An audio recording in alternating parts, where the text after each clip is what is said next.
Bonjour tout le monde. Bonne nouvelle, bonne nouvelle. Ah là là, petit café du matin et très très bonne nouvelle. L'Algérie tombe sous les 40 milliards de dollars de réserve de change. Bien sûr, une dette intérieure colossale, monstrueuse. Ah, ils n'en parlent jamais de la dette intérieure. Ah, parce qu'il y a la dette intérieure aussi, sans parler de la dette extérieure, qui représente quand même un certain pourcentage du PIB. Je crois 17%. Mais bon, c'est, c'est pas ça qui me fait le plus vraiment plaisir, c'est vraiment les réserves de change qui descendent sous 40 milliards de dollars. Alors, bien sûr, il y a pas de marché financier en Algérie. Et eux se sont empruntés l'argent à eux-mêmes, ce qui fait que leurs banques sont en faillite. Leurs banques sont en faillite. Alors, d'ailleurs, ce qui le prouve, c'est qu'ils donnent plus les chiffres d'affaires, ils donnent plus le capital, les capitaux. La dernière fois qu'ils ont donné les capitaux des banques algériennes, la plus grosse banque d'Algérie, était passée en un an, écoutez-moi bien, hein, a été passée de un an, de 45 milliards à 27 milliards. En un an, en une seule année, hein. Après, ils ont cessé de le donner. Alors, par contre, une banque au Maroc, comme dans tous les pays, est tenue de laisser à la Banque nationale 12% de son capital. Au Maroc, les banques elles laissent 12%. En Algérie, c'était le cas également. Après, ils ont baissé le truc à 8%. Après, ils l'ont baissé à 4%. Maintenant, il doit être à 0%, hein. Alors, le marché financier marocain, déjà que la bourse de Tanger est très largement plus riche que la bourse d'Alger. La bourse d'Alger, c'est la plus petite au monde. Et je plaisante pas, hein. C'est vraiment la plus petite des plus petites au monde. Il n'y a rien. Il n'y a pas de sous. Il n'y a pas de dollars. Il n'y a pas de dollars. Il n'y a rien. C'est bon ça. Alors leur dernière cartouche est en train de s'épuiser. Même le Maroc a 25 milliards de réserves de change. Mais en plus, faut ça. Et le Maroc est quasiment autosuffisant sur le plan alimentaire. On peut même dire qu'il est autosuffisant sur le plan alimentaire, hein. Il peut manger un peu moins de céréales, 30% de céréales, et manger plus de poissons, hein. Que le poisson, les 700 000 tonnes de poissons qu'il vend, le poisson coûte très cher, hein. C'est pas du lait, hein. Je vous le dis tout de suite, hein. C'est pas du lait, hein. Euh, Permet largement d'importer les autres aliments qu'il manque. C'est-à-dire, par exemple, la production d'oléagineux au Maroc, la dernière fois que j'ai regardé il y a 3-4 ans, a été de 280 000 tonnes contre 160 000 en Algérie, alors qu'ils sont beaucoup plus nombreux à crever la faim. Alors, ah oui, on parle jamais. Alors, ne me parlez pas de l'IDH. L'IDH de la Grèce est supérieur à celui de la Grèce, à celui du Qatar. L'IDH, regardez, par exemple, là, vous avez vu la dégueulasserie des hôpitaux algériens. Normal, ils datent de Maman la France. Tous les CHU en Algérie, sauf un seul, a été construit par la France, ont été construits par la France, tous. Donc ils datent de Mathusalem, les trucs, hein. Ils sont pas récents, hein. Bon, qu'est-ce que je voulais dire? La France et l'Espagne avaient détruit la seule puissance régionale qui pouvait leur faire de l'ombre, le Maroc, pour pouvoir construire l'Algérie française et développer l'Espagne sans s'inquiéter. Le Maroc avait une industrie militaire, hein, au 19e siècle, faut le savoir ça, hein. Une vraie industrie militaire, hein. Pas un truc, un boui-boui, hein. D'ailleurs, pour avoir fait face pendant plus de 3 siècles à l'Empire ottoman, les empires ottomans, c'était des centaines de millions de personnes. C'est pas que la Turquie, hein. C'est l'Azerbaïdjan, le Turkménistan, le Turkistan, ou je sais pas quoi, l'Albanie, et je t'en passe, c'est les meilleurs. L'Algérie. Ouais,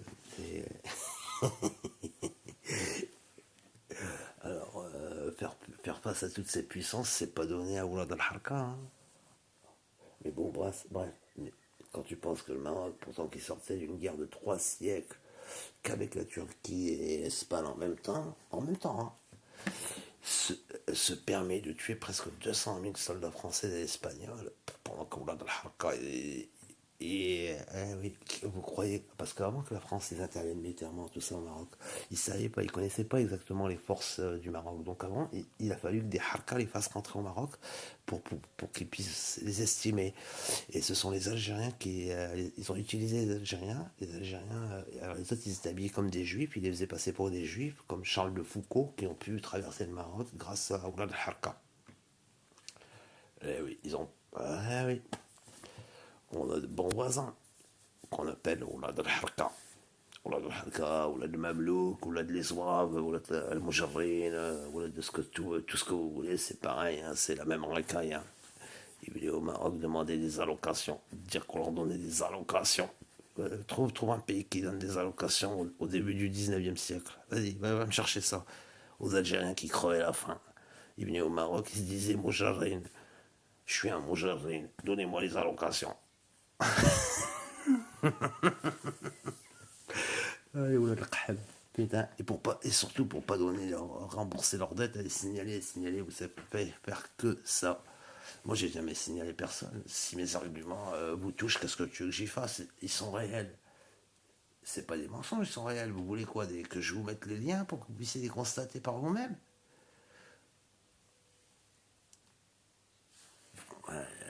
Moi, je vous conseille de lire les historiens espagnols, mexicains, russes, argentins que j'ai eu. Hein, attention que j'ai eu. Hein. Et ils sont tous d'accord. Ils ont tous la même version, quoi. La même version. En tout cas sur l'Algérie. C'est-à-dire sur les faits. Après, sur l'interprétation des faits, bon, ça peut différer. Mais après, sur les faits, on est tous d'accord. Les Algériens sont des harkans. Ça, c'est. Il n'y a pas de. C'est pour ça qu'ils se voient. La fierté des Algériens, la fierté, elle, elle est où le fierté? Parce qu'ils n'ont pas d'histoire. Et voilà, quoi, c'est tout. Alors, pas sur le pétrole français découvert par la France, parce que vous croyez quoi? Vous l'auriez découvert, vous seriez allé à 2500 mètres en profondeur pour aller chercher. Vous, les Algériens. Vous qui ne savez pas construire une machine-outil. Vous qui ne savez pas planter une tomate. Vous qui demandez l'aide du Maroc dans de nombreux domaines pour vous former. Vous, non, mais vous nous prenez pour des cons, quoi. Bah, si c'était vous, pourquoi vous faites venir les Israéliens d'Aliborton, Schlumberger, ça sonne quand même israélien, quand même, hein, on peut bien le dire. Hein. Euh, Total, etc., etc. Ne nous prenez pas pour des idiots.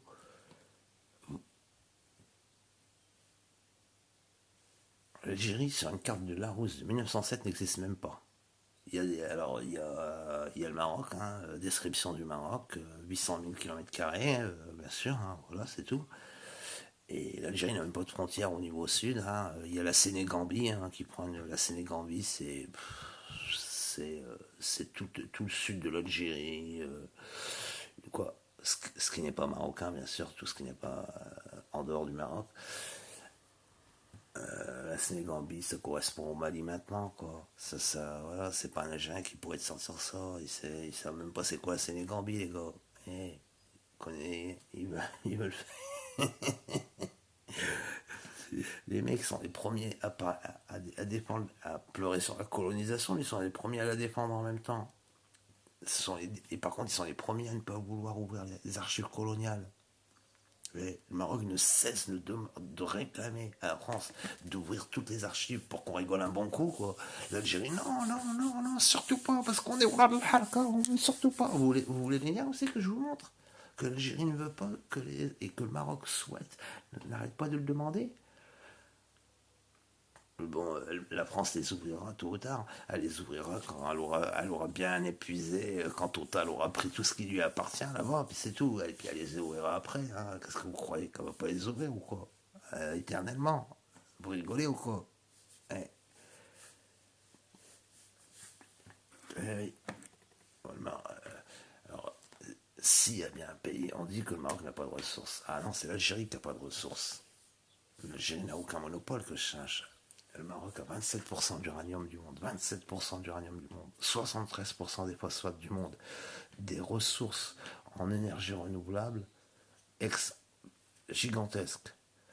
Où sont les ressources d'énergie renouvelable? C'est pas dans le désert qu'on met des centrales et tout ça, hein. Non, non, non, c'est que le désert, l'Algérie. L'Algérie n'a pas, n'a pas ressources n'a pas de ressources en vérité pour mettre des méga centrales de thermo solaire, c'est pas vrai. C'est soit le désert, soit la Méditerranée, soit le littoral où ils sont tous entassés comme des sardines. Est-ce que vous le racontez? C'est pas dans le désert qu'on les met, hein. Le plateau du Requem, ouais. Le plateau du Requem, 15 000 km². D'ailleurs, bon, la première phase, parce que là-bas on peut installer pour 250 000, écoutez-moi bien, 250 000 mégawatts, 15 000 km². Et avec la technologie d'aujourd'hui, ce qui veut dire qu'avec la technologie dans un siècle, on pourrait peut-être même tripler la donne. 15 000 km². Et c'est pas le désert. C'est un plateau plat. Le plateau du Requem, sur le triangle Midelt, Bouarfa, Oujda. Il est fait pour les énergies, pour les énergies solaires. Alors les énergies éoliennes, on n'en parle même pas. On n'en parle même pas. Pas même pas du Sahara, parce que le Sahara, il y a du sable. C'est pas. Non. Le mieux, c'est entre Guelmim et Sidi Ifni. Alors là, il y a de quoi mettre, hein, des éoliennes, hein. D'ailleurs, à Tarfaya, c'est là-bas qu'on les a mis, le plus grand champ éolien. Maintenant, bon, au Maroc est encore plus grand que Tarfaya. Mais bon, bref. Qui était déjà, à l'époque, quand il avait fait, c'était 400 mégawatts, mais on peut mettre beaucoup plus. On peut mettre même 150 000 mégawatts là-bas. Après, il y a Ouarzazate. Ouarzazate, bon, c'est plus modeste que le plateau du Requem, mais on peut mettre 2000 mégawatts très largement. Et moi, je parle à minima à chaque fois, hein. 2000 km², 2000 km², on peut mettre. On peut mettre 2000 km² voilà. Et au nord-est, une cinquantaine ou une centaine de kilomètres, je sais plus, d'Agadir, sur un plateau, il y a une montagne, il y a un plateau, qui est plat, mais en montagne. Pas, qui est de 3000 km². Parfait pour les énergies solaires. Parfait. Bon, on parle pas des infrastructures, hein, les infrastructures de l'Algérie. Vous imaginez la France en 60 ans ce qu'on est parvenu à faire quand même. Parce que la France avait construit l'Algérie française, le Maroc avait été détruit, et en 60 ans, bon, de toute façon, des infrastructures, inutile d'en parler, hein. Alors il faut savoir que le marché de la santé médicale, l'Algérie bien sûr avait joué, avait servi de harka. À chaque fois ils étaient installés au Maroc par les Français, hein. Et même pour le marché de la santé, ce qui fait que le Maroc s'est retrouvé, alors que il n'y a pas photo quoi, entre nos universités et les leurs, il n'y a jamais eu photo, hein, de tous les temps, hein. Ça, je vous le dis tout de suite, hein. Quand la Karawin elle ouvre, l'Algérie, elle sait même pas ce que c'est une université pendant moins 1000 ans. Il a fallu que la France vienne pour en construire une, non? Mais bon, bref, ça c'est autre chose. Et du coup, le Maroc construit sa première université. Bien sûr, l'Algérie fait pression contre du pétrole à la France pour pas que le Maroc puisse développer, et surtout n'obtienne pas l'aide technique de la France pour pouvoir. C'est surtout dans la gestion, c'est dans la gestion parce qu'on n'est pas très fort, très bon dans la gestion. Faut bien dire ce qui est, quoi, qu'on n'était pas très bon dans la gestion. C'est amélioré bien évidemment. Parce que le Maroc apprend vite, on n'est pas des Algériens. Tu peux leur montrer 50 fois aux choses, ils savent toujours pas le faire, hein. Bon, là, l'artisanat, il est utile d'en parler, hein. L'artisanat marocain, les artisans marocains sont appelés dans le monde entier, hein. C'est eux qui ont construit toutes les plus belles mosquées, tous les intérieurs des plus belles mosquées, même Alger, hein. C'est à minima, hein. Pourquoi? Parce que ils ont acheté, ils sont venus au Maroc, ils ont acheté des trucs préfabriqués. Donc, si tu achètes du préfabriqué, tu peux pas faire des mosaïques qui font des kilomètres carrés, quoi. Regardez l'intérieur à Alger, on dirait mes chiottes, on dirait mes chiottes, je vous jure qu'on dirait ma salle de bain. Je vous jure qu'on dirait ma salle de bain, qui est juste à côté. Tout blanc, tout blanc. Parce que voilà, quoi, on n'est pas dans le raffinement. Tu vois, c'est pas l'Élysée, les gars. Hein. C'est pas c'est pas, c'est pas la madrasa. Comment elle s'appelle? Pas Moulay Youssef? Je sais plus, à Marrakech, mais bon, bref, puis c'est un monument parmi d'autres au Maroc. Hein. C'est pas, photo, hein. Pas photo. Il n'y a pas photo, il n'y a pas photo. Regardez la France a quitté l'Algérie. Mais regardez que comparer, comment ça s'appelle, Berkane, bah, Oujda avec Tlemcen, ou Berkane avec Marnia. Mais putain, qu'est-ce que c'est sale, putain, c'est dégueulasse, Marnia, putain, c'est comment, putain, mais c'est pas possible, putain, on se demande c'est lequel, putain, eh, Berkane en 1962, c'était un village. C'était un village, les gars. Il y avait encore, il y avait 450 habitants en 1907, 34 000 en 1984. Il y en a 100 000 maintenant. Donc vous imaginez, donc il devait y avoir 10 000 habitants, même pas, 10 000 habitants, même pas, qu'est-ce que je raconte, 5 000 habitants il devait y avoir. Marnia, la France, ça va construire, bah, vous voyez bien l'esthétique française dans Marnia, hein, ça c'est, il n'y a pas photo, hein, on voit bien la France, hein, c'est bien la France. Hein. J'ai rien contre la France, c'est quoi? C'est de l'Algérie, je me moque, c'est pas de la France, hein, bien entendu, la France. Alors, cette histoire de médecin, ça a été un gros problème. Malgré ça, attention, hein, le Maroc dispose de 1640 lits avec respiration artificielle. L'Algérie n'en a que 400. Et au Maroc, c'est des vrais lits. Hein. Parce que quand tu organises, par exemple, la COP22, tu accueilles 22 000 VIP, tu les accueilles pas dans des boui dans des taudis et dans des lits crasseux comme en Algérie. Hein. Qu'on soit bien d'accord. Hein. Ah, je sais pas si vous avez. Bah, les images sont sur internet, sur YouTube, hein, pour voir ce que le Maroc avait fait comme acquisition à cette époque-là déjà. Les caissons, etc. etc. En cas d'attentat biologique, etc. etc. L'Algérie n'a jamais fait un seul exercice de sa vie. Un seul exercice, ne s'est jamais préparé à ça. L'Algérie, l'armée de mes couilles. C'est l'armée de mes couilles. Tiens, on l'a encore prouvé. On le prouve encore une fois. Comment le Maroc arrive à mettre en place le confinement dans tout le pays et l'Algérie on est incapable est incapable. Il n'y a pas de mise en quarantaine. Un étranger, en Algérie, il rentre comme dans le cul de Zaya, tu vois. Il tape dedans, comme dans un flipper, et vas-y, sac-moi là-dedans. Bah ouais, il n'y a pas de mise en quarantaine, là. Alors, il y a une mise en quarantaine, il n'y a pas. Voilà. Algérie, tu prends le navire, c'est bon, tu peux. Pourtant, il n'y a personne qui va en Algérie d'habitude. Qui c'est qui va en Algérie? Tu parles l'été, les Algériens, s'ils vont pas. Un navire, 2 navires par jour, tu sais. Ah, il y en a des tonnes et des tonnes, des tonnes et des tonnes. D'ailleurs, entre le Maroc et l'Espagne, en été, juillet, août, c'est la plus grosse migration au monde qui existe en 2 mois. C'est la plus grosse migration. 4 millions de personnes qui prennent le ferry entre le Maroc et l'Espagne dans les deux sens. Maintenant, ça dépasse les 4 millions parce que ce chiffre de 4 millions était déjà de 2007, hein, que je vous le donne. Hein, que je vous donne. Hein, était de 2007. Hein, maintenant, on va bientôt approcher les 5 millions, à mon avis. Hein. Eh oui, eh oui, eh oui, eh oui, eh oui, eh oui. Bah, les Algériens, moi j'ai jamais vu un lit en Algérie de ma vie. Hein. Ça, il y a que récemment, les vieux, ils commencent à y aller. Ils vont parce que c'est la solde. Hein. Ils sont par contre, il y a une chose, nous, nos parents, ils n'ont jamais demandé la nationalité française. Jamais. Je dis bien jamais. Tous les parents algériens sont là. Ils ont la nationalité française et ils passent leur temps à cracher sur la France. Nous, les nôtres, ils crachent pas sur la France. Malgré eux se sont battus. Et malgré ça, ils crachent pas sur la France. Et ils n'ont pas demandé la nationalité française. Et bon, comment vous expliquez ça? Comment vous expliquez ça? Les chiffres, je les connais aussi. Hein. Donc inutile de mentir. D'accord. Déjà, quand retraités qui vivent en Algérie avec la nationalité française sont 400 000. Alors imaginez le reste.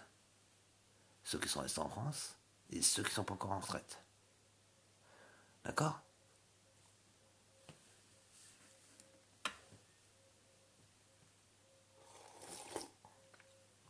Le Maroc n'a pas pu former beaucoup de médecins avec la seule endroit où ils pouvaient les former en 1960.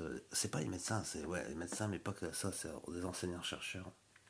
Également pour les majors de promo, tout ça. En 1976 à Rabat, ça a été le premier. En 1984, c'était le second à Casablanca. En 2003, Fès. En 2000... Alors du coup, ils sont beaucoup plus modernes qu'en Algérie. Beaucoup plus modernes. Il n'y a pas photo, il n'y a même pas photo. Comment tu peux comparer un CHU de 2009 avec un vieux CHU algérien de 1945? Encore quand c'est pas 1923 ou 1872 pour, pour s'être fait dérouiller par les Allemands.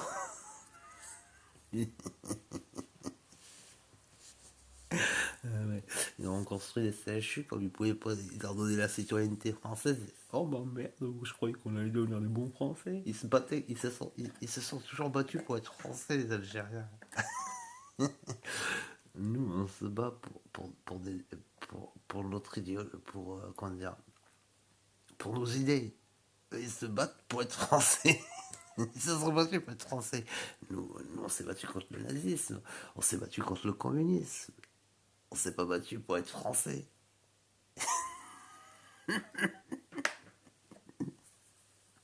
Et on s'est même battu contre les Français. Après, derrière, c'est avant et derrière, avant et après. Il y a pas des potes. D'ailleurs, les Algériens, qui les a formés militairement? Pourquoi ils s'est lâché de la Russie? Que maintenant, qui lèche les couilles? Non, non, non, non, non, non. C'est les Marocains, et plus particulièrement les businessmen. Et l'Afrique du Sud, la petite putain, tu crois que, genre, l'Algérie va faire devenir un homme? Ah ouais? Parce qu'ils ont été formés en Algérie. Ah non, non, non, c'est au Maroc qu'ils sont venus à Berkane avec les Algériens. Allez hop, vous étiez nos cons. Vous étiez, allez, gardez-vous. Mon grand-père, il vous disait gardez-vous. Ils tous gardez-vous. D'ailleurs, on les a tellement bien formés qu'ils ont dérouillé le reste des Algériens derrière. Ils appelaient ça le clan d'Oujda, mais il faudrait mieux de l'appeler ça le clan de Berkane. Hein. Je vous le dis tout ça. C'est le clan de Berkane, c'est pas le clan d'Oujda. Hein. Si vous étiez éduqué, vous le sauriez. Eh oui, le business, c'est pas Oujda, c'est à Berkane. Hein. Mais ça, faut être un Marocain pour le savoir. C'est pas Ould Harka qui peut savoir ça. Hein.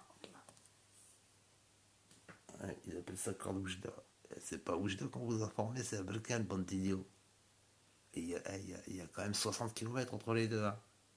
Et l'un est en montagne, l'autre est en plaine. Hein. Ça n'a rien à voir. Hein. Et d'ailleurs, Oujda est pleine de gens qui ont des descendants algériens, contrairement à Berkane. Berkane, non, il n'y a pas beaucoup d'Algériens. Non, ah, non, non, non, non, non, non. Berkane, ils n'ont jamais voulu trop des Algériens. Ils ne se sont pas fait submerger par les Algériens. Eux, hein.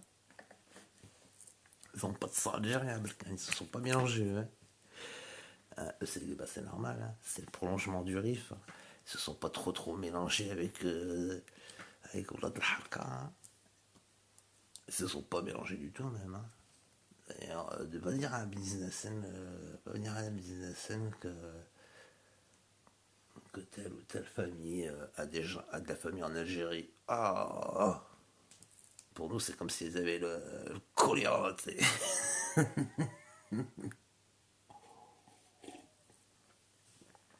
Ah ouais. Ça c'est vraiment la famille de merde, tu vois. Pour nous, c'est la famille qui vaut rien, quoi. La famille de chiottes, quoi. Ah ouais, pour nous, c'est pire que tout ça. Mais bon, alors pour revenir à, bon, ils sont allés chez les Saouds. Alors pour le pot commun, ils mettent pas de pot commun parce que déjà, ben, les Algériens, ils ont jamais trop amené d'argent en Algérie, mais bon, pas de pot commun. Alors du coup, ils veulent faire croire que notre pot commun, que Maroc a mis en place, que ça serait je ne sais qui le payerait. Non, non, non, non, non. Ce sont bien des Marocains. Et encore, la diaspora n'a pas pu participer. J'ai téléphoné, j'ai essayé de participer, j'ai pas pu. Sans la diaspora, parce que j'ai téléphoné, j'ai essayé de taper l'indicatif du Maroc et le numéro 1919, mais malheureusement, voilà, j'ai pas pu contribuer. Donc je conseille au Maroc d'élargir, de mettre un numéro à disposition des étrangers, parce qu'il y a des Marocains, de la diaspora, mais bien sûr, mais nos amis aussi, qui peuvent participer. Je parle pas des institutionnels, mais juste des vrais amis du Maroc et de nous-mêmes, surtout nous, qu'on voit combien d'Algériens se font arrêter dans l'année avec la voiture pleine de pognon qui va vers le pays. Marocains, ils sont je sais pas combien. D'ailleurs, ils cherchent même pas les Français, ils cherchent même pas les Algériens parce qu'ils savent qu'ils ont pas de thunes. Alors, donc, d'ailleurs, ils vont même pas en Algérie. Déjà, alors, déjà ils y vont pas. S'ils avaient du pognon, ils iraient en Algérie, premièrement. Mais les Marocains, je sais pas combien ils sont arrêtés tous les ans avec cette balade d'Ardraham, 7 millions et demi d'euros, l'autre 400 000, l'autre 800 000, l'autre 100 000, l'autre 150 000. Eh, moi j'en connais un. Des fois, il ramène 7 millions et demi. Hein. 7 millions et demi d'euros. Ouais, il le fait plusieurs fois dans l'année même. Hein. Ouais. Je peux pas tout vous raconter, mais bon, c'est un peu d'autres, on va dire.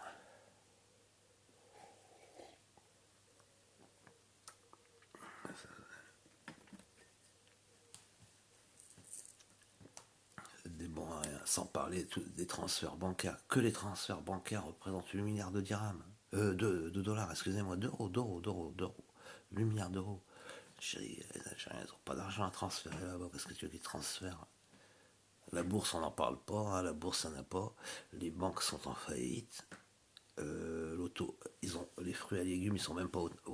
Pourtant, ce sont les Marocains qui forment les agriculteurs algériens depuis 2015. Ils nous avaient fait ça au salon agricole d'Alger. Ils avaient fait le Maroc ça, invité d'honneur pour nous demander de les former finalement à l'arrivée. Là, moi, je suis pas d'accord avec le roi là, parce que c'est le roi qui nous a obligés à former ces chiens de la casse. Si ça avait été le peuple ou l'armée, ben, ils auraient été se faire enculer. Et derrière, tu vois, celui qui les aide, il l'insulte, tu vois. Comme quoi, il faut jamais les aider. Comme ça, tu seras jamais déçu. Tu vois, c'est bien la preuve, tu vois. Si jamais ça a été moi qui décide, ils seraient se faire enculer. Il nous faut un roi comme Moulay Ismaël en ce moment. C'est quoi? Ah ouais, c'est ça qu'il nous faut. Un roi comme Hassan, Moulay Hassan. Voilà ce qu'il nous faut en ce moment. C'est pas un Moulay Mohamed. Il est beaucoup trop gentil. Il fait beaucoup trop de concessions aux Algériens. Beaucoup trop. Parce que leur les former, je vois pas pourquoi. Hein. Attends, s'ils crèvent la dalle, attends, bientôt. Et maintenant, ils veulent. Alors, par contre, j'espère bien que n'importe comment, ils ont été bien prévenus. Hein, qu'il n'y aurait pas d'augmentation des produits alimentaires. Il n'y a pas question que les produits, que les Algériens, qu'on ouvre les frontières. Parce que ça va être ça.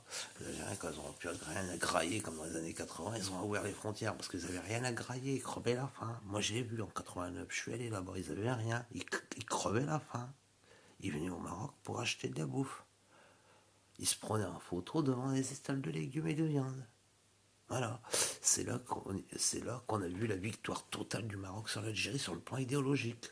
Voilà où l'idéologie algérienne soutenue par les Algériens, hein, parce que les Algériens sont toujours en train de cracher sur leurs dirigeants, mais qu'on soit bien d'accord, à l'instant T, ils sont toujours d'accord avec eux. Donc, mais après, ils se désolidarisent devant l'échec. Non, les Marocains se désolidarisent jamais. On soutient notre roi, on soutient notre politique, on se désolidarise pas pour un oui ou pour un non. Non. Le seul projet que l'Algérie, c'est de tenter de copier le Maroc. Donc ça prouve bien que quand par exemple, je prends un exemple, hein, parmi tant d'autres, hein, par exemple, Tangemed, qui est l'Algérie ne rêve que d'une chose, c'est de pouvoir, voilà quoi, de pouvoir en, concurrencer Tangemed. Mais comme s'ils étaient dans la même géographie, comme si un bateau, un navire allait faire un détour pour aller en Algérie. Réfléchissez 2 secondes. Pourquoi il ira en Algérie? Il fait un détour. Alors qu'au détroit, tu es obligé de passer. En plus, au cas où, on a quand même construit Nador. Ben, bien sûr, il est à 50% de taux d'avancement. Je suis désolé qu'il ne soit pas encore 5 ans d'activité et puis la phase 2 qui soit lancée. Mais bon, voilà, hein, chaque chose dans son temps, hein. Maroc, les ports, il est construit il y a sa fille qui est en construction. Il y a Al Jadida qui avait été construit. Georges Pascal, c'est le plus grand port d'Afrique quoi, pour les minéraux d'Afrique. Georges Pascal est un grand port, attention. Agadir qui est en cours de construction. Après, on parle de l'Ayoun. Après, ce sera Dakhla. Après, ce sera Gneta. On ne peut pas tous les construire en même temps. Un immense chantier naval est en construction à Casablanca. Euh, bon, bref. Il ne peut que tenter de copier le Maroc. C'est tout ce qu'elle pourra tenter de faire. Elle n'a aucune idée. Hein. C'est pas la- c'est pas l'Algérie qui va te. Bon, je vais arrêter là parce que j'ai tant de choses. Je pense que j'en laisse sous la patte parce que j'en ai encore beaucoup à dire. Beaucoup à me moquer de. Beaucoup. Alors, votre pot commun, vous le mettez quand? En route? Pas de sous, quoi. Hein? Nous, on n'ira pas au Maroc cette année, mais si on n'y va pas, c'est tout. On donnera notre argent au Maroc, hein, vous inquiétez pas. Hein. Moi, je donnerai mon argent. Hein. Pas de soucis. Hein. Les Algériens ne donnaient déjà pas. Ils n'ont jamais donné, je vois pas pourquoi ils le donneraient demain. Hein. Allez, allez vous faire enculer surtout. Allez, à bientôt.